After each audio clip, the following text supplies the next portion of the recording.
மக்கள் சேவை YouTube by engineer Munusamy. வணக்கம் நண்பர்களே. நாம் கோயிலுக்கு செல்லும்போது முதலில் நம்முடைய கவனத்தை ஈர்ப்பது என்ன? உயரமான கோபுரம். கோயில் கோபுரம் ஏன் இவ்வளவு உயரமாக கட்டப்பட்டது? அது வெறும் அழகுக்காக மட்டுமா? இல்லை.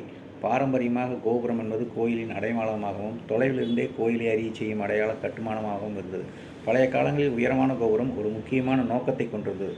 தொலைவிலிருந்து வரும் மக்கள் இதுதான் நம்முடைய கோயில் என்ற அடையாளம் காண முடிந்தது. மேலும் கோபுரத்தின் பல அடுக்கில் இருக்கும் சிற்பங்கள் வெறும் அலங்காரம் அல்ல, அவை புராண கதைகள், தெய்வங்கள், மனித வாழ்க்கை மற்றும் நல்லொழுக்க கருத்துக்களை மக்களுக்கு எடுத்துச் சொல்லும் ஒரு கல்லில் வடிவமைக்கப்பட்ட கதை புத்தகம் போல இருந்தன.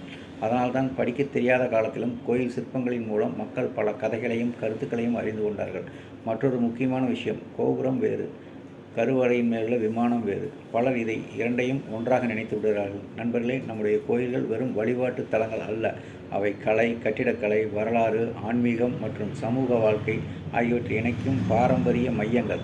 அடுத்த முறை கோயில் கோபுரத்தை பார்க்கும்போது எவ்வளவு உயரம் என்று மட்டும் பார்க்காதீர்கள், அதற்குள் எத்தனை நூற்றாண்டுகளின் கலை மற்றும் அறிவு இருக்குது என்று சிந்தியுங்கள். நன்றி. மக்கள் தேவை எங்கள் சேவை யூடியூப். மீண்டும் சந்திப்போம். வீடியோ பிடிச்சிருந்தா லைக் பண்ணுங்கள், ஷேர் பண்ணுங்கள், சப்ஸ்கிரைப் பண்ணுங்கள்.